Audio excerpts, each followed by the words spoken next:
Meh.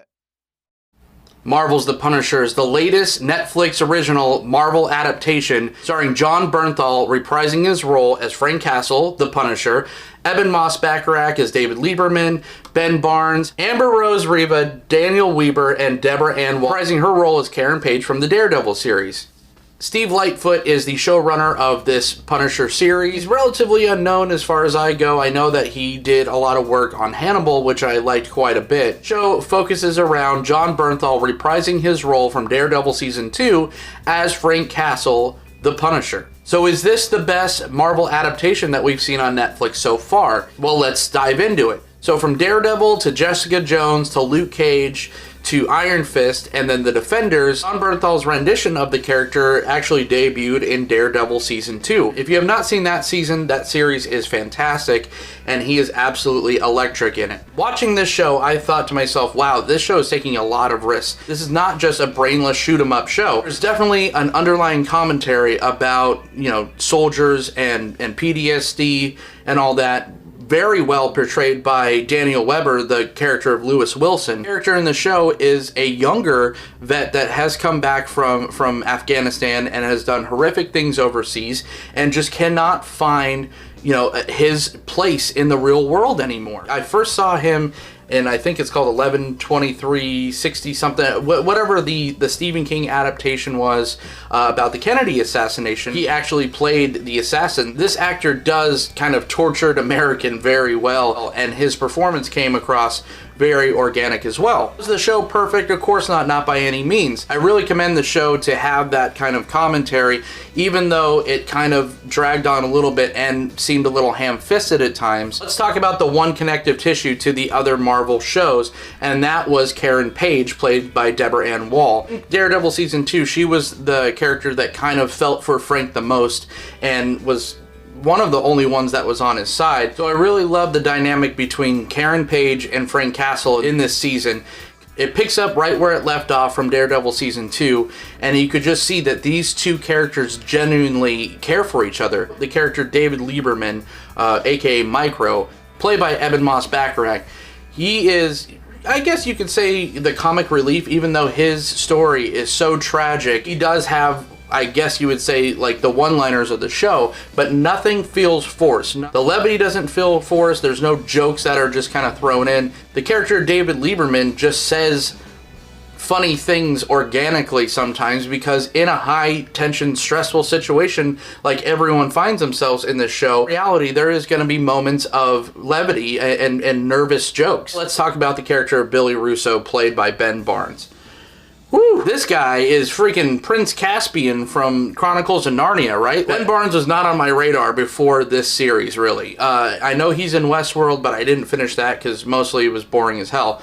But Ben Barnes playing the role of Billy Russo was just fantastic. I'm going to get into a little bit of spoiler territory. So if you haven't watched the series yet and you don't want any spoilers about The Punisher Season 1, maybe go finish that first before hearing the rest of the review.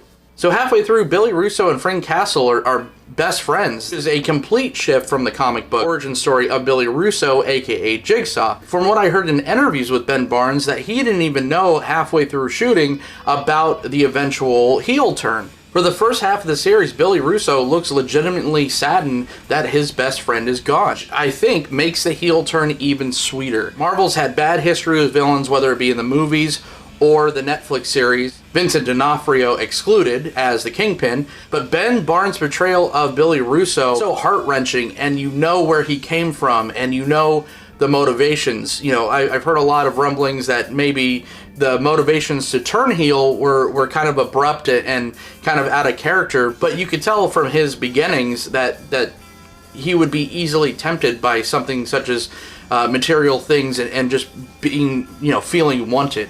One thing that I was worried about with this series was, are they going to water it down? The Netflix shows tend to be around, PG-13, R sometimes, in the Marvel shows, but they held absolutely nothing back. This was Game of Thrones level violence. This was even more brutal and bloody than, I would say, like a Walking Dead, where the whole show is zombies eating people. This show had no safety valves. It showed all the brutality. You felt every punch. Every time someone gets shot, stabbed, is bleeding, you feel it, you hear it. The sound design was incredible. This was an absolutely brutal show. So some negatives besides just the Dina Madani character, which I felt they could have done maybe in a different direction, or maybe just had a different actress, because she kind of came off a little flat throughout. Just the office scenes, you know, they did the typical, you know, people talking in offices a lot, but it's cheap to shoot, and, you know, you need those moments of explanation. It just seems like it was a lot of scenes of Agent Madani's co-workers and superiors coming in and telling her how much of an asshole she was for still going on this case that was supposed to be already closed. Also, I felt like the Lewis Wilson character kind of bogged the story down sometimes. I thought his performance was great, and I liked the character a lot, but they spend a whole lot of time just on his point of view, just to kind of wrap it up in a little bit of an unclimactic fashion. So with those little nitpicks aside, I have to say that this show blew me away. The action was great, the dialogue was great, 80% of the performances turned in by the actors were incredible, some laughs, and definitely the heartstrings. And man, I have to say episode 1, 12, and 13 are just, they're just beautiful. They're just absolutely fantastic. The show starts out with a bang, takes a little bit of time to ratchet up. Although it's a slow burn, I like that they gave this show a lot of time to breathe. A lot of people I've heard, you know, say that it didn't need to be 13 episodes, but there was a lot of intricacies, which you might have been able to cut down maybe 2 episodes at most, but really it was such a rich, like crime drama that I ate up every minute of it. Spoiler, episode 12 and 13 have some of the most brutal scenes I've ever seen on anything, you know, movie, TV show, or what have you. Just those visceral fight scenes and torture scenes, and seeing something so horrific like something that happens at the end of episode 13, I've never cheered so hard to see something that terrible happen to someone. And it was a character that I fondly cared about, but it was just such a justifying moment, and that's what this series is, a series of justifying moments. So I have to say that, yeah, this is probably the best Marvel adaptation that they have done on Netflix so far. Right up there with Daredevil Season 2, probably a little bit more. John Bernthal is the Punisher. I mean, you killed it. You get all the, you killed it. So thank you guys for watching the review. So if you want to talk to me further about The Punisher Season 1, we could do so on social media, on Twitter at The Orzhov Dunn, or you could find me on Facebook at John Dunning or They Said We Said. Thanks again, everybody, and we'll see you next time.